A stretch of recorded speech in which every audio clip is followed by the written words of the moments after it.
For the last 2 years, I've invested hours upon hours of my time into writing a book. It's a love story adventure set in Cornwall, about generations coming together in search of treasure. I had it in my mind for a long time. This kind of story developed in my imagination. So I owed it to this kind of story and this vision I had to turn it into something. So I decided, why not? Let's write a book. The only downside to that is I'm really dyslexic. So writing a book was going to be a massive challenge. I really struggle with things like reading, writing, spelling. I have no idea about grammar, punctuation. Being a dyslexic and growing up with dyslexia is a real challenge for anybody. Anybody who has dyslexia really will understand. It takes me ages just to read simple instructions, be it emails or forms or anything really. I could do it, don't get me wrong, I can read, but it's just so slow. And sometimes when you're tired and you're reading, you end up focusing so much on just getting through the reading task that at the end of it, you really don't know what you've read, you can't remember anything. Spelling's probably the worst though. The English language is complicated to say the least. And for a dyslexic person, the silent letters and the bits and pieces you have to kind of get your head around can be really challenging. Growing up with dyslexia in the 70s and 80s, well, what can you say? It's crazy really when you look back on it. People didn't have a clue. They would just kind of think you're stupid or a bit thick or just hell-bent on messing around.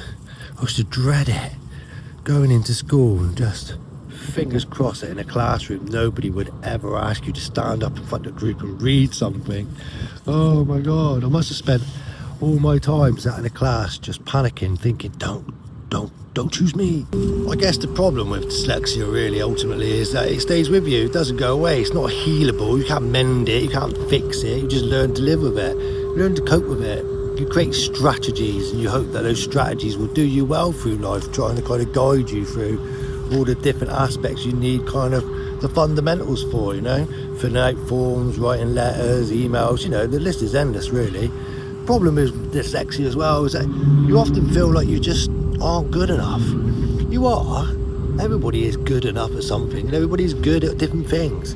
But because there's so much emphasis on being able to do the basic things like reading, writing and spelling, you end up as a dyslexic getting quite confused and you can't help but be down on yourself or hard on yourself. And that's a real challenge and can be really sort of detrimental to your mental health and your well-being. So dyslexic people, a message to you guys is, it's kind of just normal for us to not be able to do these things and we just have to find ways around it. There are solutions. Modern technology is amazing. I mean, goodness me, back in my day, when I used to ask the teacher to, help me to spell a word, he'd just bung a dictionary at me and go, oh, it's in the dictionary. Well, that's crap if you've got a dyslexic problem, isn't it? How do you find a word if you can't spell it? One thing about dyslexia that I really do love is the fact that it opens up some sort of creativity in your mind. It kind of gives you, I don't know, some people call it a superpower, but it does give you creativity and an insight to how things can be seen differently. If it wasn't for some people that decided to give up their time to help me, the book would have never have been completed. So I owe a couple of people a big shout out. The first person is a lady called Sarah. She was amazing. When I told her that I was actually writing a book, she jumped at the chance to help me. She gave up so much of her time, so much of her energy, and focused on supporting me through the whole process of writing this book. She checked my grammar, she checked my spelling, she helped me to kind of sentence structure, she helped me to kind of make it readable. Because when I passed it to her originally, it was just words vomited out of my kind of brain. The story was there, good story as well. I think so anyway. But ultimately, it was never going to be able to be readable without somebody getting involved and supporting me. So I want to say a massive thank you to Sarah. She knows who she is. She's an angel sent from above. Another person I want to thank is my daughter. She obviously understands how difficult it is and how frustrated I can become with the simplest of tasks. And she sat with me for hours, just helping me just put things into place. Where does the comma go? Where does the full stop? Where does the tall thing with a bit at the bottom go? Where does the speech marks go? Hours and hours. So patient.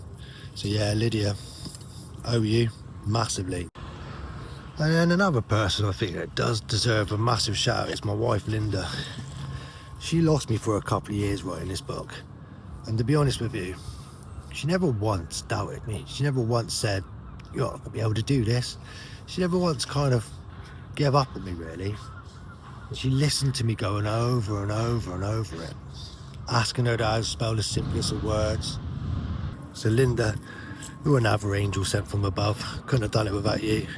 So there are 3 strong ladies in my life, Sarah, my wife, and Lydia. This book could never have happened without you, and you don't know, well, you probably do, but I really, really, really appreciate it. I know you've given up a lot of your time, and I know it's not been easy, because I'm a flipping moody, miserable sod sometimes, especially when I get frustrated with it all.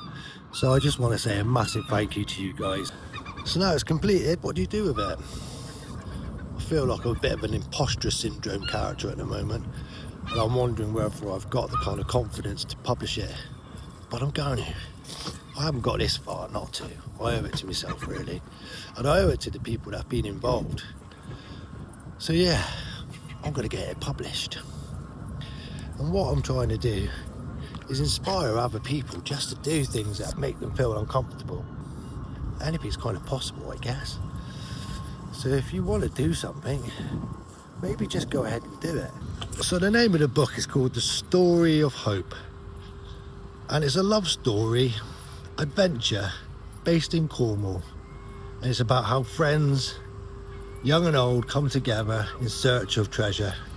Ultimately, to change lives within the community, really. So it's full of ups and downs and twists and turns. And there's 2 endings. I couldn't really decide which one I liked, so I put both in.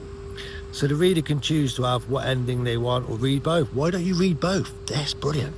Anyway, you could choose what ending you want to read. So now it's complete. I'm hoping to get it published by pretty much the end of April on Amazon. So if you're happy to read it, I'd love you to. Just keep your expectations more manageable if you're a seasoned reader, but I hope you enjoy reading it as much as I enjoy writing it. This is the beginning of the story of hope.